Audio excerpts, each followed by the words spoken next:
Being a Pacific Islander means so much to me. Being an American citizen is just as important to me, too. This is the time during the year where our country celebrates the contributions of Pacific Islanders and Asian communities from coast to coast. We will do the same on That's It, That's All.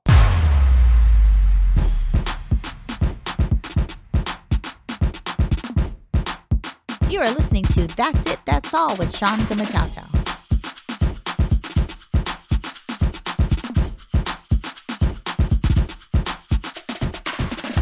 You are listening to That's It, That's All. Welcome. I'm Eulogio Gumataotao here. Get LLC brings you the That's It, That's All podcast. Get LLC is a consulting and specialty construction materials and supplies firm in Micronesia. Do you need help with writing a small business plan? Need advice on energy-efficient upgrades to your commercial facilities? Get LLC can help. They can be found on the World Wide Web at get-guam.com. Check them out today. Hello to those listeners in East Harlem, New York. Also, greetings to those of you listening in Winter Park, Florida, just outside of Orlando. The listenership is growing with each episode to include those now listening in Davis, California.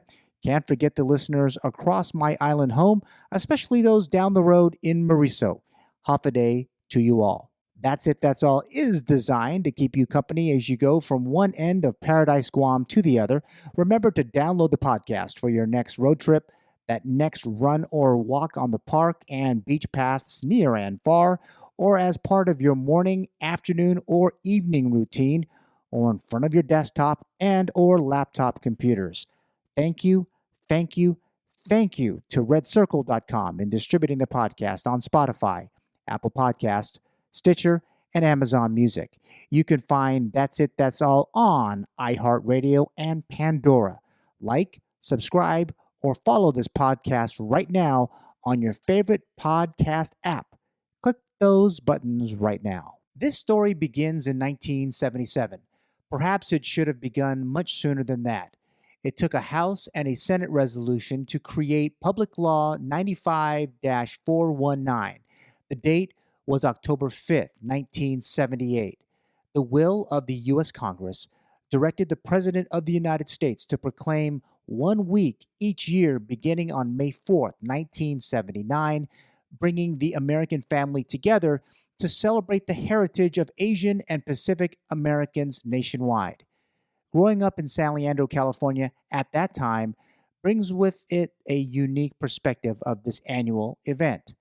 I was 8 years old. I was finishing the third grade at Woodrow Wilson Elementary School. The first proclamation was signed by then President Jimmy Carter.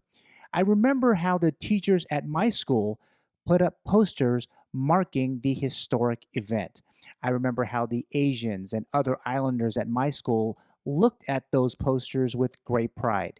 This was a time where we saw folks on these color posters who looked a lot like us and our families.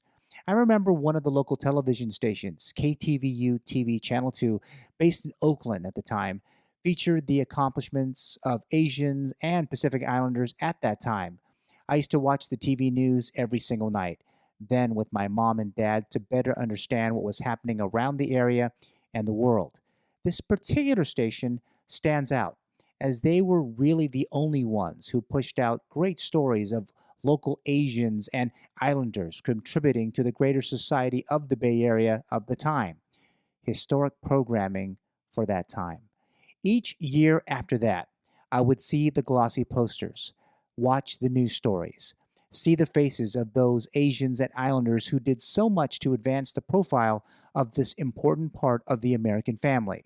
I recall seeing entertainer Don Ho, Congresswoman Patsy Mink, Senator Daniel Inouye, actor George Takei, all part of this great poster series, all of Asian and or Pacific Islander descent, one of the fastest growing parts of the American family. I was a young man very proud of my heritage. I was a young man from Guam growing up in the Bay Area through the 1970s and 1980s. I remember the talks with my elder Pangolinan cousins in San Ramon, California. Each of the five offered great insight into what Chamorros were doing in California with a keen eye to what was happening in Guam. They helped me grow into the man I am today. I used to enjoy the care packages sent to my mom from my late Antifina conception, which in those times were filled with crumbled up copies of the Pacific Daily News. The news, either print or broadcast, was always a big part of my life. Reading the newspaper, including those from Guam, was a huge part of the education in my house. I even remembered using those newspaper clippings as part of my current events projects well into my seventh, eighth, and ninth grade years at John Muir Junior High School. Middle school introduced me to new friends with Korean, Chinese, and Filipino backgrounds. High school brought more Asians and Pacific Islanders into my life. Our collective friendships have remained to this very day. Through social media platforms like Facebook or those chance meetings at any place on the planet, each of us express to one another just how proud we are of what life has brought to us and where life and our collective pride has taken us. The stories of the lives of my childhood friends of Asian and Islander backgrounds could fill volumes of written books. Our collective stories could take up plenty of bandwidth on YouTube or elsewhere on the World Wide Web. The plight of each of my Asian and Pacific Islander friends runs across different socioeconomic realities, failures, and successes. The little group from San Leandro, California that I grew up with is not at all a unique bunch. In fact, there are little groups like mine that sprouted up and grew throughout hundreds of areas across the country, from Vermont to Oregon to Hawaii to Guam. These unique American experiences offered each of us a glimpse into the rich Asian and Islander heritages, like so many people that share our cultures from coast to coast.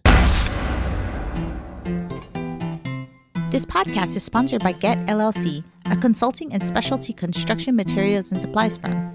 Since 2012, they have provided valuable services to their customers across Micronesia and North America. Check them out on the World Wide Web at get-guam.com. They have a presence on Facebook, Twitter, and Instagram too. Get LLC. Find out today how they can best serve your business's specific needs.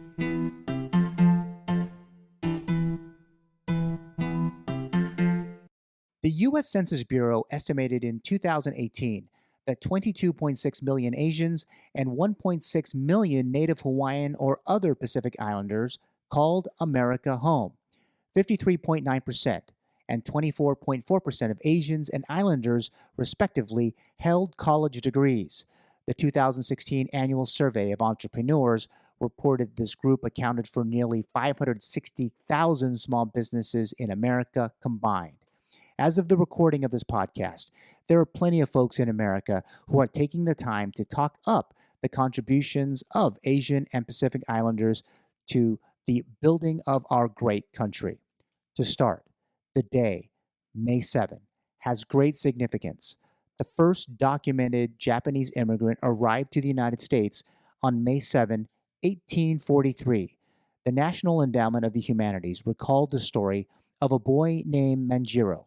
The 14-year-old was rescued by an American whaling ship, the only survivor of a fishing expedition caught up in a storm. 20 years later, Japanese immigrants made their way to the Hawaiian Islands to work in agriculture. Around the same time, Chinese workers made their way to America and helped in the building of the Transcontinental Railroad. These three events in America's history are significant. Each tells a story of opportunity, perseverance, and success. I submit that many podcasters and listeners alike may say that my reflection does not touch on the darker side of this effort. I can offer this. Manjiro was adopted and forced to change his name to John Mung by his rescuer and adopted father, Captain William Whitfield. The Japanese who toiled sugarcane fields and asked for equal pay were called the Japanese menace. Chinese railroad workers were subject to harsh conditions all along the 1,921-mile stretch from Iowa to Oakland. Hundreds of the 15,000 workers died. To be sure, the last spike went into the ground at Promontory Summit in Utah. On a positive note, The contributions are many. The ups and downs are numerous. But one thing is for certain: these are the shared plight of Americans, whether or not they share Asian and Pacific Island heritage. 2 years before he successfully passed the Senate resolution and eventual public law, Senator Daniel Inouye spoke to graduates of McKinley High School in Hawaii on June 1, 1975, just before the 200th birthday of America, saying, quote, "We each have our limitations. We have our weaknesses as well as strengths. But please stop telling me that you and I, that our nation, is doomed to eternal damnation. That the malaise which has been with us this past year is proof of our limitations. If it is proof of our limitations, our willingness and ability to do something about it is no less proof of our vital strength as a free people. If America can regain faith in herself, we can embark on our third century, tempered by our mistakes, but enthusiastic about our future. For every tear we shed for America today, we shall one day shout for joy in the America of tomorrow." Close quote. It took 134 years for America to finally honor the contributions of Asians and Pacific Islanders to the growth of our country. 13 years later, the observance was expanded to cover the full month of May. There are many parts of the podcast world and even the internet that are offering up very skewed, very negative look back to help the masses look forward positively relative to Asian Americans' contributions to the building of this great country of ours, the United States of America. Let me offer my perspective.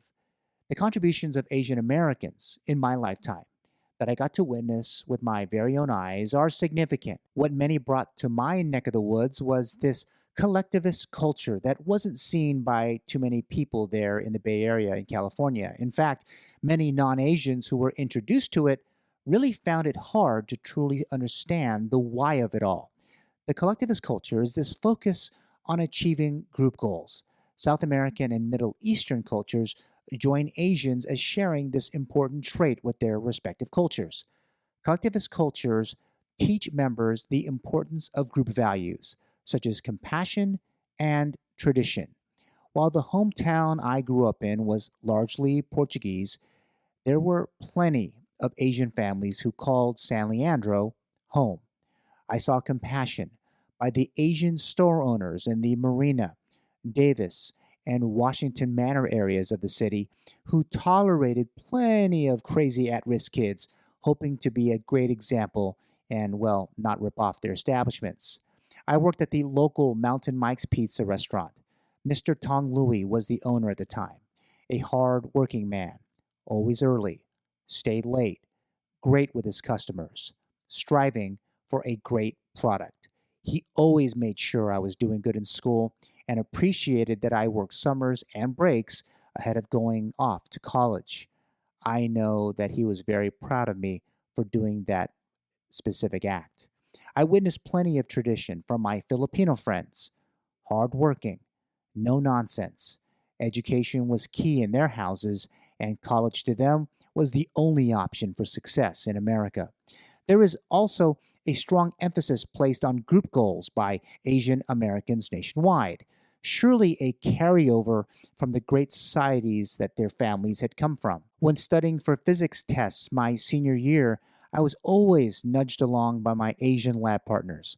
Many of them excelled in high school and beyond. They all knew I was having a tough go at things in that class, but they never made me feel like an outsider with some of my dumb ideas for physics projects that included cats in boxes.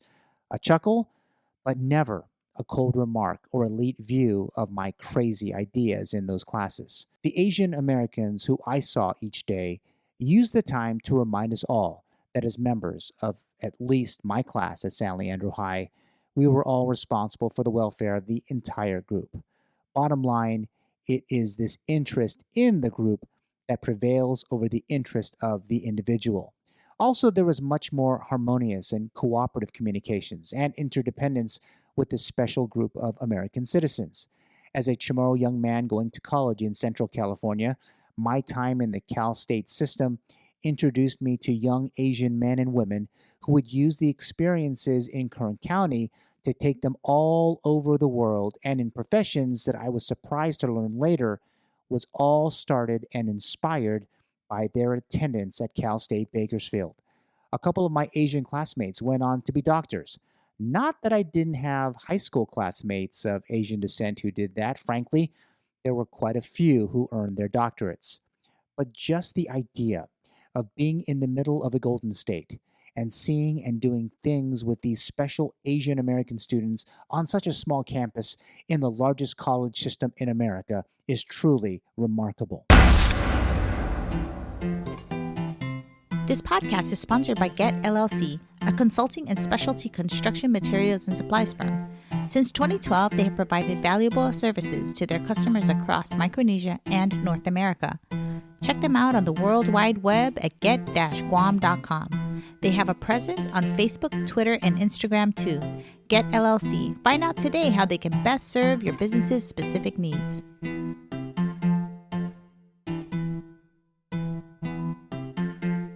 When I left California to discover Guam, harmony, cooperative communication, and interdependence has been and remains on constant display each and every day here.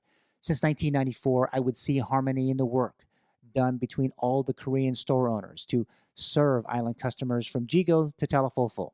Over the past 27 years, I have seen tremendous coordination of the Filipino communities of Guam in their philanthropic work at many levels of our island society. For close to 3 decades, I have been witness to Chinese and Japanese families sharing with their kids the value of being a proud American and a proud member of their Asian ethnic groups. I have even had the privilege to travel with these families to these great countries and see where it all started for them, and reminding me of how proud that they are, not just as citizens of the world, but as Americans in this part of the world. All this effort to grow this great American community in the Western Pacific. Where they all come together, the value systems of Asian Americans do line up with mine and other Pacific Islander Americans. Family does come first for all of us. All that is done from sunrise to sunset is to focus on taking care of our immediate family units. I have seen firsthand multi-generational households here like never before. Many of the people helped build our island up from the ashes of World War II. Today, third and fourth generations are now called Guamanians, and they are contributing to the greater good of our Micronesian society.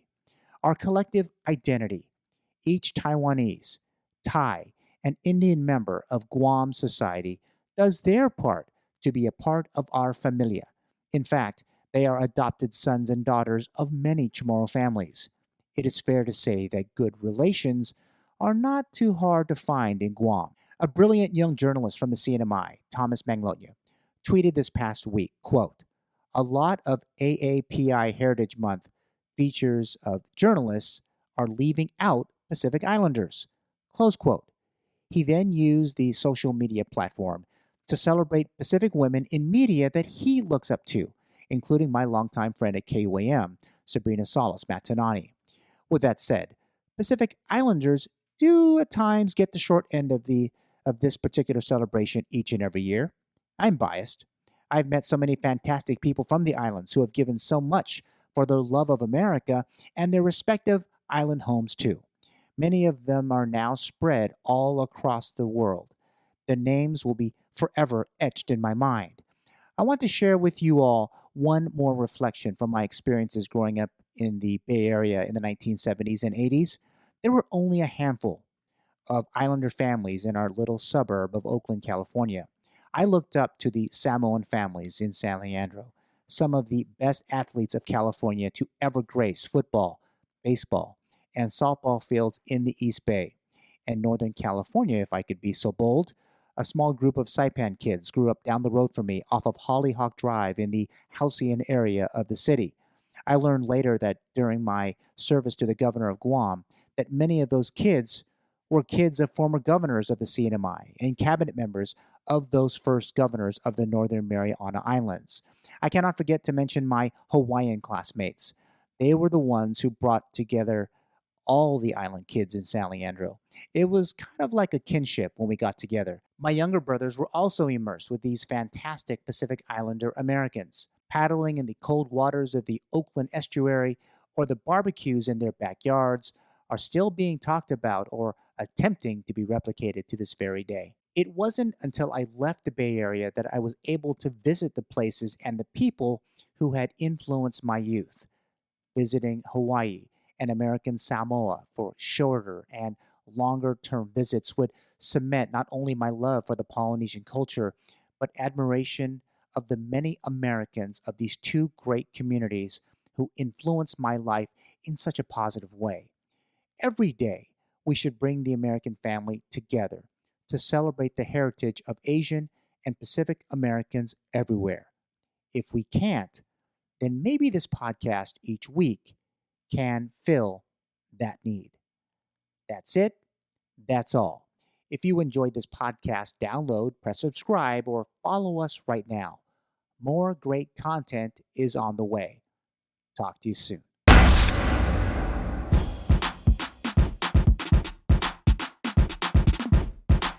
The That's It, That's All podcast is produced by Sean Gumataotao. Executive producer is Trisha Gumataotao. Hit the subscribe or follow button and leave a review. Thanks for listening.